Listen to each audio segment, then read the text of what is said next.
I was 67 when I collapsed in my own bathroom, half naked, shivering, and utterly alone. One second I was brushing my teeth, the next I was staring at the ceiling tiles, gasping for breath. My heart was racing, and my limbs felt like concrete. The paramedics said it was a morning hypotensive episode, likely from something as simple as standing up too fast. But that wasn't the real problem. The real problem was what I wasn't doing every morning. Hi, I'm Eleanor Hughes, and I was sleepwalking through the most dangerous part of my day, those first 60 minutes after waking, without knowing I was slowly shortening my own life. My doctor called it routine neglect. I called it just being tired. I didn't know that 7 simple things that take less than an hour, could determine whether I'd live to see 90 or spend my final years in a hospital bed. What changed? A funeral. My best friend Martha, gone at 68, no warning, just didn't wake up. I remember staring at her empty coffee cup still on the table, and something inside me snapped. I made a vow. If I'm still here, I'm going to fight for every sunrise I have left. That's when I discovered the 7 morning habits that changed everything. No magic, no meds, just science-backed, life-giving rituals that added clarity, energy, and years to my life. One of them, just 30 seconds a day. And it might be the reason I'm still alive to tell you this. If you've ever wondered what it takes to make it to 90 with your mind sharp, your body moving, and your joy intact, don't scroll away. Because your first hour tomorrow might be the most important decision of your life. The day after Martha's funeral, I sat at my kitchen table long before the sun came up, feeling hollow. I looked at the same bowl of sugary cereal I'd been eating for years, next to the same cup of coffee, and for the first time, I asked myself, is this helping me live, or slowly helping me die? That same afternoon, while looking through some of Martha's old books, I found a flyer tucked inside one of them. It was from a local wellness seminar she must have attended. The Longevity Blueprint, 7 Morning Habits of the 90-Plus Club. I almost threw it away, but something about it felt like a message from her, maybe even a warning. I signed up for the next online session, and I remember the doctor on screen saying something that hit me like a lightning bolt. What you do in the first 60 minutes after waking doesn't just predict your energy today, it programs your body for aging or regeneration, for decline or longevity. That phrase burned into my brain. The first habit they shared sounded laughably simple: immediate hydration. Really, I thought, just drink water? But then they explained what actually happens inside the body after 8 hours of sleep. Your blood thickens, your organs dehydrate. Your heart and brain have to push harder just to function.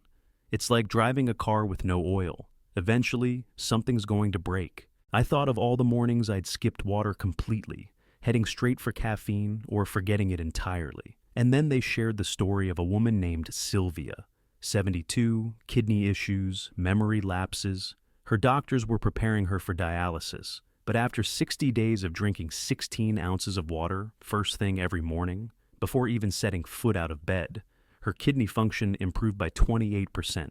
No new meds, just water.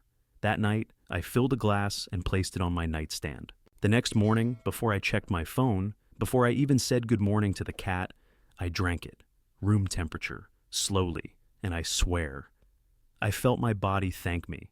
After a week of doing this, my morning headaches disappeared. My energy didn't crash by 10 a.m. anymore. I even noticed my blood pressure readings beginning to stabilize. It was such a tiny change, but the ripple effect, huge.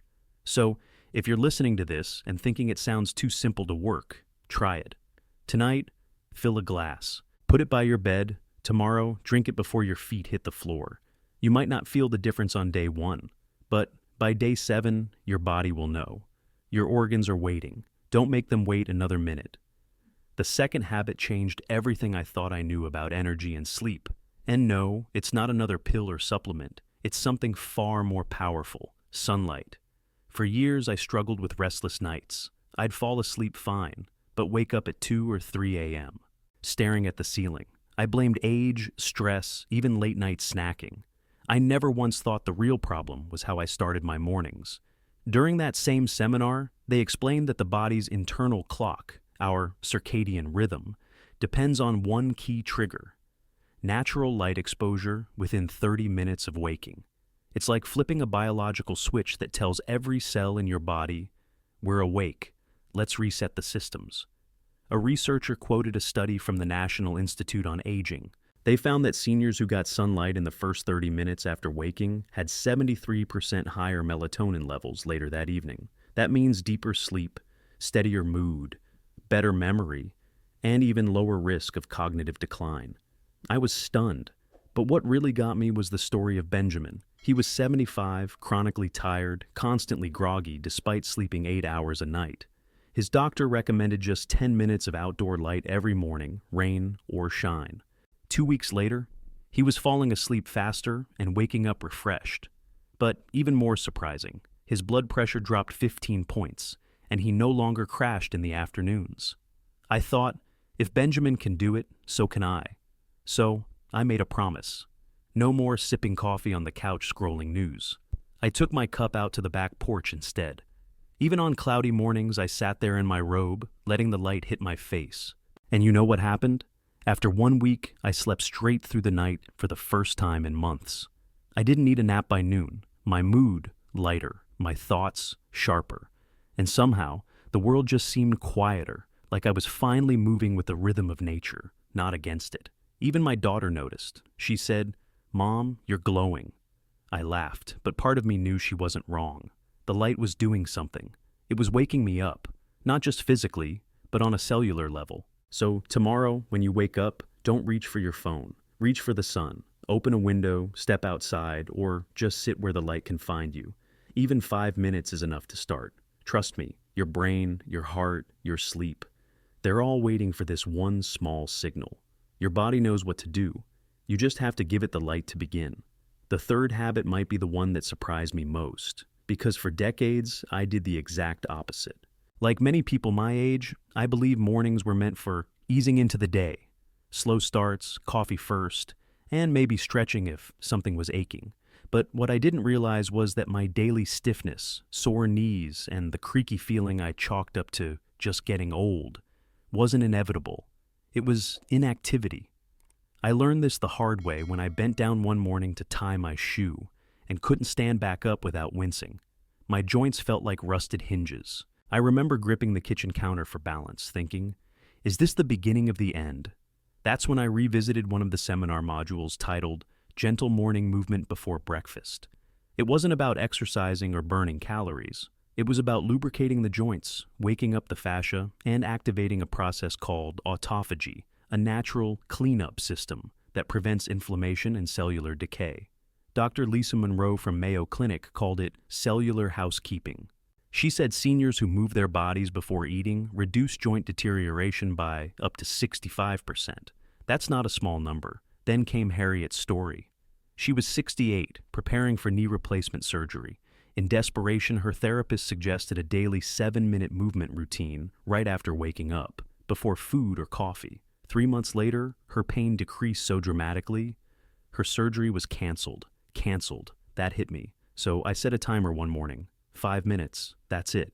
I started with simple moves, ankle rolls, wrist circles, gentle sways, and shoulder shrugs. Nothing fancy, no yoga mat. Just slow, rhythmic movement while still in my pajamas. The first few days, I felt silly. But after a week, I noticed something I hadn't in years. I wasn't reaching for the banister when going down the stairs. My knees didn't ache halfway through my morning walk. And for the first time in a decade, I could kneel in my garden without wincing. Now it's my sacred routine: water, sunlight, and movement, in that order. And it takes less time than my old habit of scrolling through the news and complaining about my back. So, tomorrow, before you eat, before you sip your coffee, just move, gently, thoughtfully. Rotate your joints, touch your toes, or at least try. Sway like a tree in the wind. Your body isn't broken, it's just asking to be woken up kindly. Give it 5 minutes, and it will thank you for the next 50 years. The fourth habit takes only 30 seconds, yet it's the one that changed the entire tone of my day, and possibly my life. I first heard about it from a documentary on long-lived communities in Sardinia, Italy. These mountain villages were filled with men and women in their 90s, still active, alert, even joyful. And every single one of them began their day with the same ritual. Not vitamins, not meditation, not even food. Breathing. Intentional, slow, rhythmic breathing. At first I thought, I breathe every day. Doesn't everybody? But the truth is, most of us don't breathe correctly. We breathe shallowly, from our chest. We rush. We react.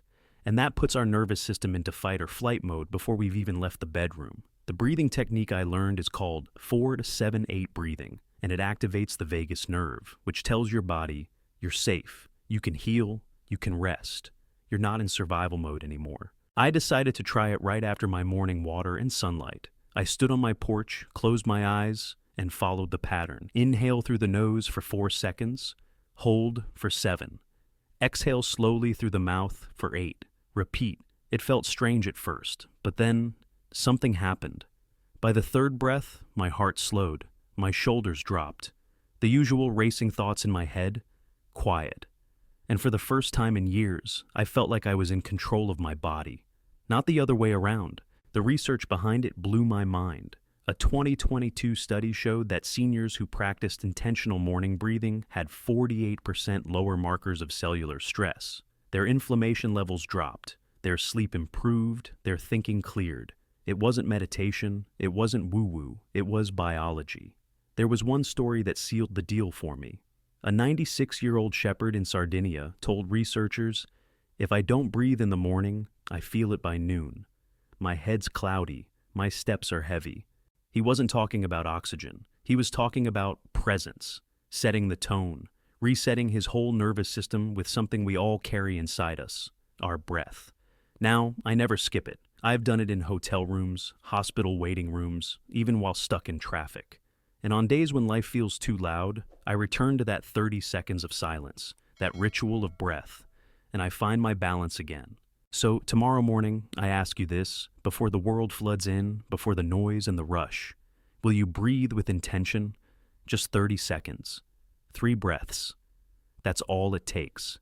You may not feel like it's doing much, but your cells will know. Your heart will know. Your future will thank you. The 5th habit made me rethink everything I thought I knew about breakfast. For decades, my mornings started the same way. Toast with jam, maybe a banana, and always a big cup of coffee. I thought I was being healthy, light, quick, easy to digest, but by 10 a.m., I'd crash. My hands would shake, I'd get irritable, and most days, I needed a second coffee just to function. I never connected those symptoms with what I was eating, or not eating. Then I came across a study during my seminar that stopped me cold. Seniors who ate a breakfast rich in protein and fiber had up to 53% lower inflammatory markers than those who started with simple carbs and sugar.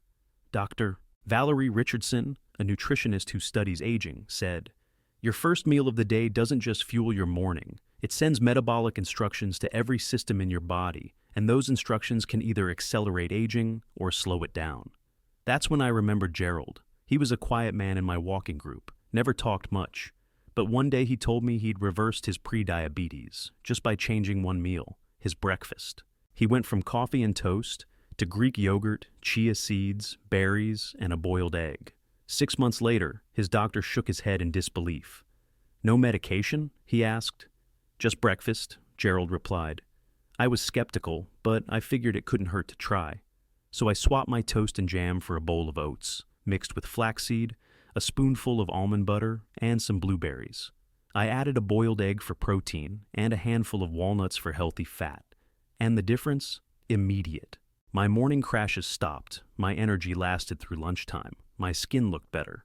And when I got my blood work done a month later, my doctor smiled and said, "Whatever you're doing, keep going." It didn't require extra time. I was already eating breakfast. I just changed what I ate.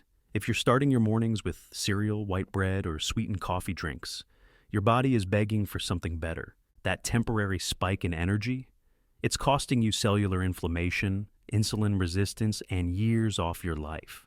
So here's your formula. 25 grams of protein, 8 grams of fiber, a source of healthy fat, eggs, berries, yogurt, oats, avocado, nuts. It's not a diet, it's a gift to your future self.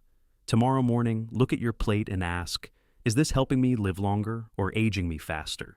You don't have to be perfect. You just have to choose better, one bite at a time. The sixth habit might sound soft or sentimental, but it's not.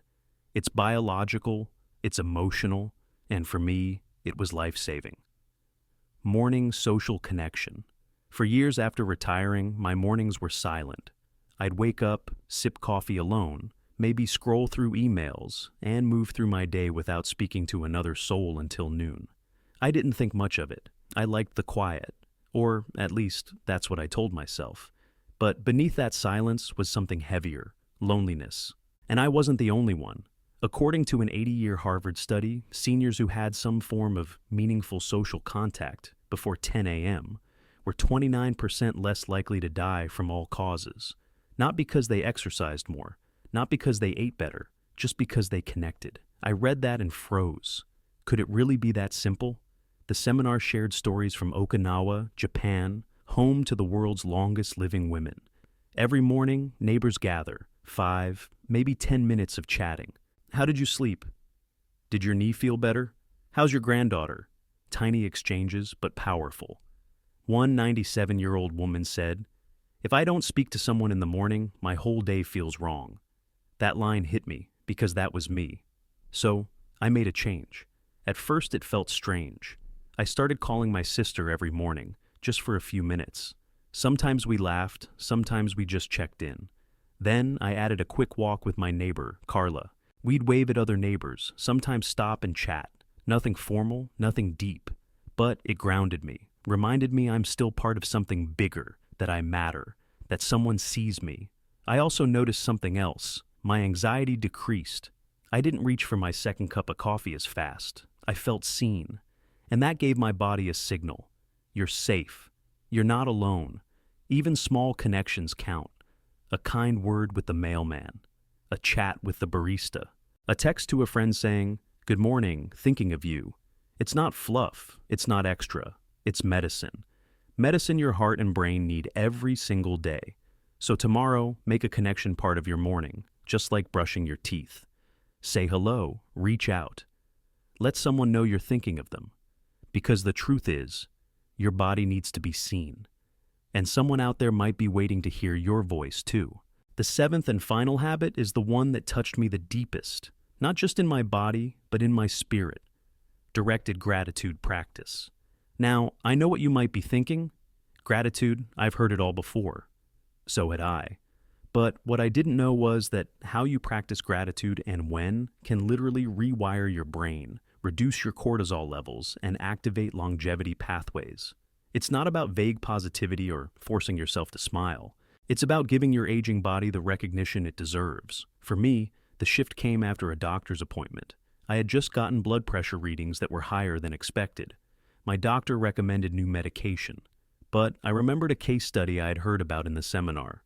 Patricia, 74 years old, with high blood pressure that wouldn't respond to medication. Her transformation didn't come from a pill. It came from a 2-minute morning ritual, a specific body-focused gratitude exercise. 3 months later, her numbers stabilized. Her heart rate variability improved. Her doctor couldn't believe it. So, I decided to try it. The next morning, after my breathing exercise, I placed my hand gently over my heart. I closed my eyes, and I spoke, softly but clearly. I'm grateful for my legs that carry me through every day, even when they're tired. I'm grateful for my lungs, which still fill with air every morning. I'm grateful for my eyes that allow me to see my granddaughter's face. At first, I felt a little silly, but halfway through the second week, something shifted. I felt the gratitude in my body. My shoulders relaxed, my chest opened. I stopped criticizing the wrinkles in the mirror. I stopped mourning the body I used to have and started honoring the one that was still here, still fighting, still loving, still mine. Science backs this up. At Yale, researchers found that morning gratitude, when practiced within an hour of waking, reduced cortisol by 23%, and fMRI scans showed changes in brain activity, patterns that resembled those of much younger individuals. That's not philosophy, that's proof. So here's the practice. Each morning, after your breath work, place your hand on your chest or your belly. Name 3 specific parts of your body you're grateful for, and explain why. Be detailed, be sincere, speak it aloud. You'll start to notice subtle things, less tension, more self-compassion, better decisions throughout the day. Because when you respect your body, you tend to care for it better. And when you wake up in a state of thankfulness, your brain releases neurotransmitters that help regulate inflammation, immune function, and even your heartbeat. You don't need supplements for this. You don't need a gym or a guru. You just need a few moments of honesty with yourself and your body. So, tomorrow morning, I ask you, have you thanked your body lately? Not for how it looks, but for how it shows up for you every single day. Because no matter your age, it's still listening, and it's still fighting for you. Maybe it's time you fought for it too. And now, you know the 7 habits. The exact routine I use every single morning that helped me escape the silent decline so many of my friends never saw coming. You don't have to be perfect. I wasn't. I started with just 2 of these habits, water and sunlight, and slowly I added the rest. Now, at 68, I feel stronger, clearer, and more alive than I did at 58. So, don't wait for the right time. It never comes. Just pick one, do it tomorrow, then the next, and the next, because every single sunrise is a new chance to choose life, to choose vitality, to choose you. Your 90-year-old self is waiting, and I promise, she'll thank you for starting today.